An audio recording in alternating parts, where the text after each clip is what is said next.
Hi hello friends, എല്ലാവർക്കും നമ്മുടെ സുമി മുഫാസ് സീൻഷൂട്ടിലോട്ട് ഹൃദയം നിറഞ്ഞ സ്വാഗതം.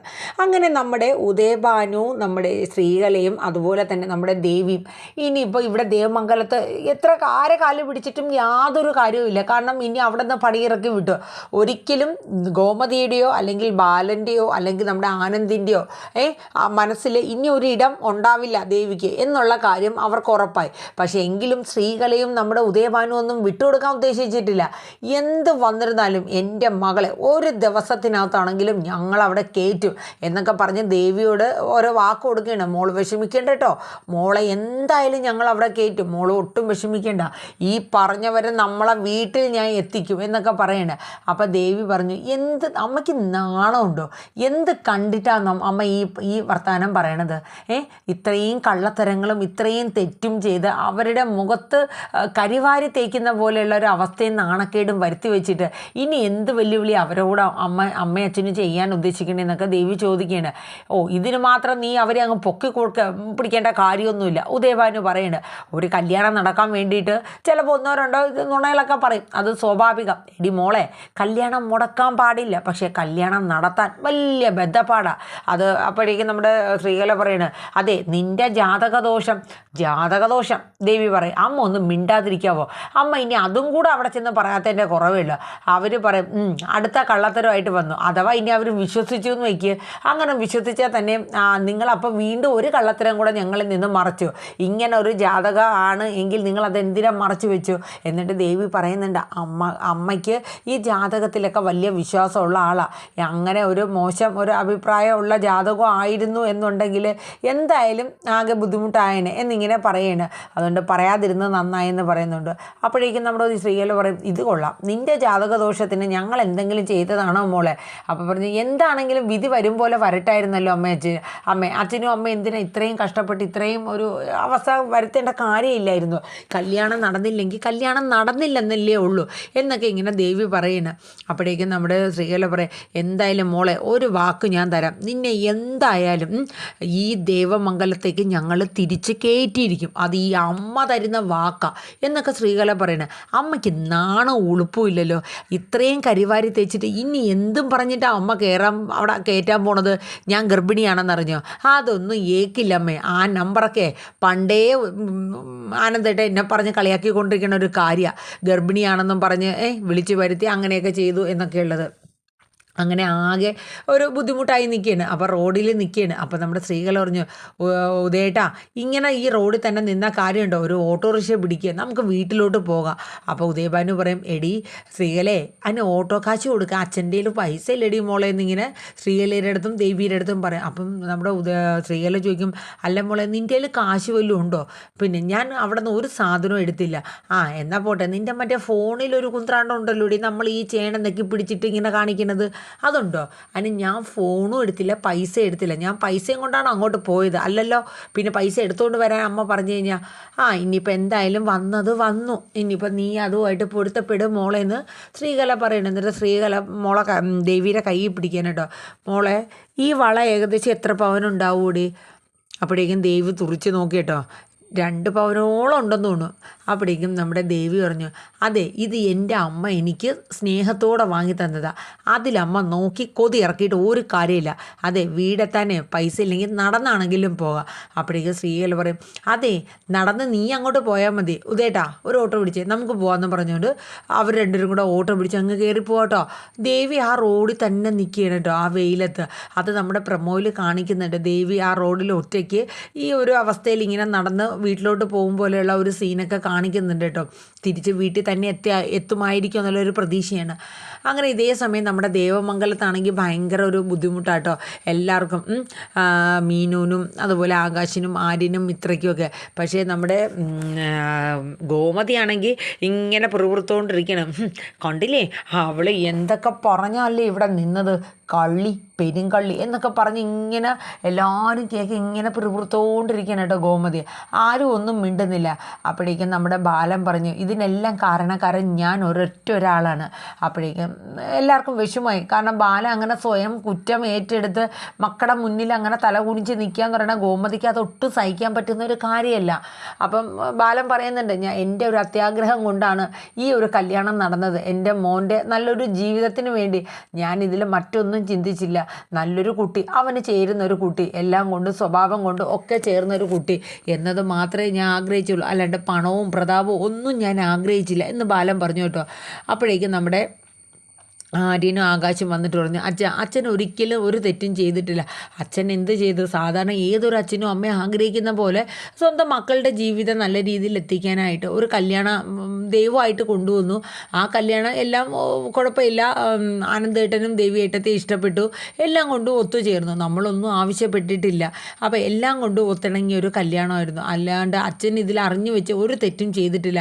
അച്ഛൻ അങ്ങനെ സ്വയം അച്ഛനെ കുറ്റപ്പെടുത്തണ്ടെന്നൊക്കെ പറയുന്നുണ്ട്. എന്നിട്ട് ആര്യം പറയുന്നുണ്ട്, ഇങ്ങേറ്റം നമ്മളാണെങ്കിലും ഉദയഭാനുവിനെ കുറിച്ച് അന്വേഷിക്കാനായിട്ട് ആകാശേട്ടനും ധർമ്മമാവനും ഒക്കെ പോയി തിരക്കിയിടത്തോളം നല്ല അഭിപ്രായങ്ങളും ആയിരുന്നു. ആർക്കും ഒരു മോശം അഭിപ്രായവും ഇല്ല. എന്നിട്ടും എനിക്ക് ചില സംശയങ്ങളുണ്ടായിട്ട് ആര്യം പറയാണ്, ആര്യം തന്നെ പോയി തിരക്കിയായിരുന്നു. എനിക്കും എല്ലാം കേട്ടിടത്തോളം നല്ല അഭിപ്രായം തന്നെയായിരുന്നു. പിന്നെ ഇതിൽ കൂടുതൽ എന്താണ്? ഒരു കല്യാണം വന്ന സാധാരണ ഇത്രയൊക്കെയല്ലേ നമ്മൾ തിരക്കാറുള്ളൂ, അതേ ഉള്ളൂ എന്ന് പറഞ്ഞു.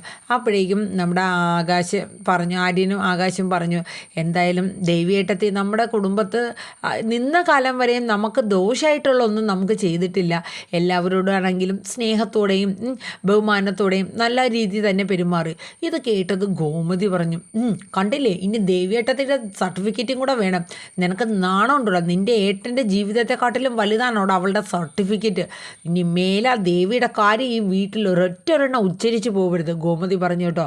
അപ്പം ബാലനും ഇങ്ങനെ ഗോമതിനെ നോക്കിയാണ്. കാരണം ഏറ്റവും കൂടുതൽ സങ്കടം സത്യം പറഞ്ഞാൽ ഈ വീട്ടിൽ ഗോമതിക്കാണ്. കാരണം ഗോമതി ആ സങ്കടമാണ് ഈ ദേഷ്യമായിട്ട് ഇങ്ങനെ കാണിച്ചുകൊണ്ടിരിക്കുന്നത്. അത് മീനുവിനും ഇത്രയ്ക്കും മനസ്സിലാവുന്നുമുണ്ട്. അങ്ങനെ നമ്മുടെ മീനു ആ സമയത്ത് പറഞ്ഞു, എല്ലാവരും ഇപ്പോൾ നമ്മുടെ ദേവിയേട്ടത്തിൽ ചെയ്ത തെറ്റുകുറ്റങ്ങൾ എന്തൊക്കെയാണെന്ന് എല്ലാം വിശദമായിട്ട് എല്ലാവരും കേട്ടുമല്ലോ.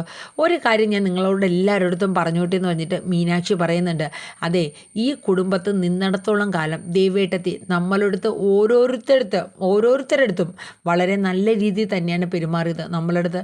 പിന്നെ അവരുടെ ജീവിതം അവരുടെ അച്ഛനും അമ്മയും പറഞ്ഞു കൊടുത്ത ഓരോ കള്ളത്തരത്തിൻ്റെ നിറവിൽ ഓരോന്നും ഇങ്ങനെ ചട്ടം കിട്ടി മുന്നോട്ട് പോയിക്കൊണ്ടിരുന്നു. ആ പറഞ്ഞ കള്ളം പിടിക്കപ്പെടാതിരിക്കാൻ വേണ്ടി അടുത്ത കള്ളം പറഞ്ഞു എന്നുള്ളത് മാത്രമേ ഉള്ളൂ. പക്ഷേ ദേവിയേട്ടത്തിൻ്റെ ചില നല്ല വശങ്ങളും ഉണ്ട്, അത് നമ്മൾ കണ്ടില്ല എന്ന് നടിക്കരുത്.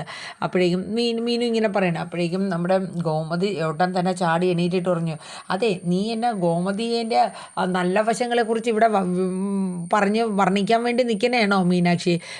നീ ആവശ്യമില്ലാത്ത കാര്യത്തിൽ ഇടപെടാൻ നിൽക്കേണ്ട.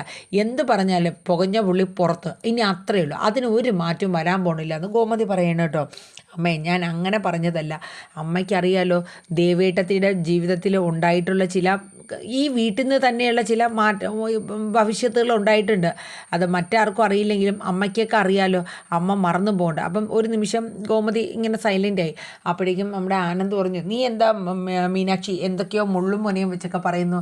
ഇന്ന് ദേവിയുടെ കാര്യത്തിൽ ഇനി എന്തെങ്കിലും അറിയേണ്ടതോ അല്ലെങ്കിൽ അറിഞ്ഞതോ ആയ കാര്യങ്ങൾ എന്തെങ്കിലും ഉണ്ടെങ്കിൽ ഇപ്പം പറയണമെന്ന് പറഞ്ഞു.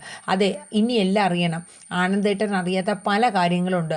അപ്പം മീനാക്ഷി ആനന്ദേട്ടൻ്റെ അടുത്ത് ചോദിക്കുകയാണ്, ആനന്ദേട്ടൻ ഈ കാര്യങ്ങളൊക്കെ അറിഞ്ഞതിന് ശേഷം ദേവിയേട്ടത്തെ കൊണ്ട് വീട്ടിലാക്കിയെന്ന് പറഞ്ഞു. പിന്നെ എപ്പം മുതലാണ് സ്നേഹം വന്നത്? അപ്പോഴേക്കും ആനന്ദ പറഞ്ഞു, ശരിയാണ്, അവളെ ഞാൻ ഇതെല്ലാം അറിഞ്ഞ് എനിക്ക് സഹിക്കാനാവാതെ ആ നിമിഷം തന്നെ ഞാൻ അവളുടെ അച്ഛൻ്റെ അമ്മയുടെ അടുത്ത് കൊണ്ടുവന്നാക്കിയായിരുന്നു. എന്നിട്ട് ഞാൻ ഈ ദേവമംഗലത്ത് വന്നു. പക്ഷേ അതിന് ശേഷമാണ് എന്നെ ഞെട്ടിച്ചുകൊണ്ട് എൻ്റെ കുഞ്ഞ് അവളുടെ വയറ്റിൽ വളരുന്നു എന്നുള്ളൊരു സത്യം ഞാൻ അറിഞ്ഞത്. അതോടുകൂടി എല്ലാം ഇനി മറ്റാരും അറിയേണ്ട, എല്ലാം ഞാൻ സഹിച്ചു, എല്ലാം ഞാൻ ക്ഷമിച്ചു. എൻ്റെ കുഞ്ഞും എൻ്റെ ഭാര്യയും എന്ന രീതിയിൽ ഞാൻ ചിന്തിച്ചു. പക്ഷേ അങ്ങനെ ചിന്തിച്ച് എല്ലാം ഞാൻ പൊരുത്തപ്പെട്ട് വന്നപ്പോഴേക്കും ആ കുഞ്ഞിനെ പോലും അവൾക്ക് നോക്കാനുള്ളൊരു കഴിവില്ല. ആ കുഞ്ഞിനെ അവൾ കൊണ്ട് കളഞ്ഞു. പിന്നെ എനിക്ക് സഹിക്കാൻ പറ്റില്ല. ഇനി എന്തായാലും എൻ്റെ ജീവിതത്തിൽ അവൾ വേണ്ട. എൻ്റെ ഒരു കുഞ്ഞിനെ പോലും ഉദരത്തിൽ ചുമക്കാനുള്ള ഭാഗ്യം കിട്ടവളാണ് അവൾ എന്നുള്ളത് ആനന്ദ് ഇങ്ങനെ പറഞ്ഞു കേട്ടോ. അത് കേട്ടപ്പോഴും മീനാക്ഷി പറഞ്ഞു, അവിടെയാണ് എനിക്ക് പറയാനുള്ളത്. അതായത് ആനന്ദേട്ടൻ അറിയാണ്ട് പോയ ചില കാര്യങ്ങളുണ്ട്. ആനന്ദേട്ടൻ പറഞ്ഞല്ലോ, എൻ്റെ ജീവിതത്തിൽ ആനന്ദേട്ടന് എന്തോ ഒരിക്കലും ക്ഷമ കൊടുക്കാൻ പറ്റാത്തൊരു തെറ്റാണ് ആ കുഞ്ഞിനെ അവൾ നശിപ്പിച്ചതെന്ന്. അതിൽ ദേവിയേട്ടത്തിക്ക് യാതൊരു പങ്കുമില്ല. എല്ലാ തെളിവുകളോടും കൂടി, ഡോക്ടറുടെ തെളിവുകളോടും കൂടി തന്നെ ഞാൻ പറയാം ആനന്ദേട്ടൻ്റെ അടുത്ത്. ദേവിയേട്ടത്തിയുടെ കുഴപ്പം കൊണ്ടോ അല്ലെങ്കിൽ ഒന്ന് തെന്നി വീണിട്ടോ, ബാത്റൂമിൽ തെന്നി വീണോ, അങ്ങനെ ഒന്നുമല്ല ആ കുഞ്ഞ് പോയത്. ഈ വീട്ടിൽ നടന്ന ഒരു ഉന്തും തള്ളും ബഹളത്തിനിടയിൽ ഈ അലോക് എന്ന് പറയുന്നവൻ്റെ കാല് ശക്തമായിട്ട് ദേവിയേട്ടത്തിൻ്റെ വയറ്റിൽ ചെന്ന് ചവിട്ടിയിട്ടാണ് ആ കുഞ്ഞ് പോകുന്നത്. ഒരു നിമിഷം ആനന്ദ് ഒന്ന് ഷോക്കായിപ്പോയി. പെട്ടെന്ന് തൻ്റെ കുഞ്ഞിനെ അവൻ ചവിട്ടി, അല്ലെങ്കിൽ ആ വയറ്റിൽ ആ ചവിട്ട് കിട്ടിയിട്ടാണ്. കാരണം വഴക്കുണ്ടാവുന്നതിൻ്റെ ഇടയിൽ ദേവി ചെന്ന് കയറിയിട്ട് ആ ദേവിയുടെ വയറ്റിലാണ് നമ്മുടെ അലോകിൻ്റെ കാല് ചെന്ന് പതിയണത്. അതോടുകൂടി ആ കുഞ്ഞ് അബോഷനായി പോവുകയാണ്. അപ്പോൾ അത് ഇവിടെ ആനന്ദേട്ടന് അറിയില്ലായിരുന്നു ആ സത്യം. അത് ഞങ്ങൾ മറച്ചു വെച്ചു. ദേവിയേട്ടത്തിയും പറഞ്ഞു. കാര്യം എന്ന് വെച്ചാൽ ഇനി ആനന്ദേട്ടൻ ചെന്നിട്ട് അലോകുമായിട്ട് ചെന്ന് പ്രശ്നങ്ങളൊക്കെ ഉണ്ടാക്കി അത് വലിയ വിഷയത്തിലോട്ട് ചെന്നെത്തും. അപ്പോൾ അതുകൊണ്ട് അതധികം വിഷയമാക്കണ്ട എന്ന രീതിയിൽ ഞങ്ങളത് മറച്ചു വെച്ചു. ഇത് ആനന്ദിന് ഭയങ്കര ഷോക്കായിരുന്നു. അപ്പോഴേക്കും ആനന്ദ് പറഞ്ഞു, ശരിയാണ്, അവൾക്ക് ആ കുഞ്ഞ് അവൾ കാരണമല്ല പോയത്. പക്ഷെ അതിൻ്റെ ഇടയിൽ അവൾക്കറിയാലോ അവൾ ഗർഭിണിയാണ്, ആ കുഞ്ഞിനെ സംരക്ഷിക്കണമെന്നുള്ളത്. എന്തിനാ അവൾ ആ വഴക്കിൻ്റെ ഇടയിൽ ചെന്ന് കയറിയത്? അവൾക്ക് ശ്രദ്ധിക്കാൻ പാടില്ലായിരുന്നോ? അവളുടെ മിസ്റ്റേക്ക് തന്നെയാണത് എന്ന് ആനന്ദ് പറഞ്ഞു. എൻ്റെ പൊന്നാനന്ദേട്ടാ, മീനാക്ഷി പറഞ്ഞു, ഞാനൊന്നും പറഞ്ഞിട്ടുമില്ല, ആനന്ദേട്ടനൊന്നും കേട്ടിട്ടില്ല, പോരെ എന്നിങ്ങനെ പറയണം കേട്ടോ. അവസാനം എല്ലാവരും ദേവിയുടെ പക്ഷത്തായിട്ടൊന്നും ആരും അങ്ങനെ നിൽക്കില്ല. പക്ഷേ മീനാക്ഷിക്ക് എന്തോ ദേവീനെ ഈ ദേവമംഗലത്ത് തിരിച്ച് കൊണ്ടുവരണം എന്നുള്ള ഒരു വലിയൊരു പ്രതീക്ഷ തന്നെ മീനാക്ഷി മനസ്സിൽ വെക്കുകയാണ് കേട്ടോ. കാരണം എങ്ങനെ എല്ലാവരും ഇപ്പം കുറ്റപ്പെടുത്തി ദേവേട്ടത്തിനെ ഈ വീട്ടിൽ നിന്ന് പറഞ്ഞു വിട്ടു.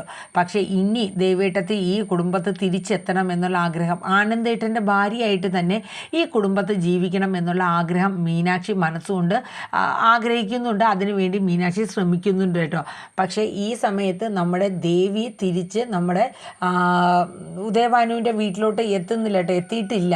ഇനിയിപ്പോൾ അതിൽ ദേവിക്ക് എന്തെങ്കിലും അപകടങ്ങൾ സംഭവിക്കൂ എന്നുള്ളതൊക്കെ തന്നെ നമുക്ക് ഇനി വരും എപ്പിസോഡുകളിൽ നമുക്ക് മനസ്സിലാക്കാൻ പറ്റുള്ളൂ.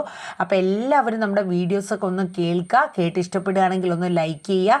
അതിനോടൊപ്പം തന്നെ നമ്മുടെ ചാനൽ ആദ്യമായിട്ടാണ് കാണുന്നതെങ്കിൽ ഒന്ന് സബ്സ്ക്രൈബ് ചെയ്ത് സപ്പോർട്ടും കൂടെ ചെയ്യുക. എല്ലാവർക്കും നല്ലൊരു ശുഭരാത്രി പറഞ്ഞുകൊണ്ട് സാധനം 2ൻ്റെ ഇനി വരാനിരിക്കുന്ന തിങ്കൾ ചൊവ്വ ദിവസങ്ങളിലെ ഒരു പ്രൊമോ എപ്പിസോഡിൻ്റെയാണ് ഞാനിപ്പോൾ ഇവിടെ പറഞ്ഞത്. അപ്പോൾ എല്ലാവരും സ്കിപ്പ് ചെയ്യാണ്ട് ഒന്ന് കണ്ട് സപ്പോർട്ട് ചെയ്യണം കേട്ടോ. അപ്പോൾ Tata, bye bye, take care, thank you.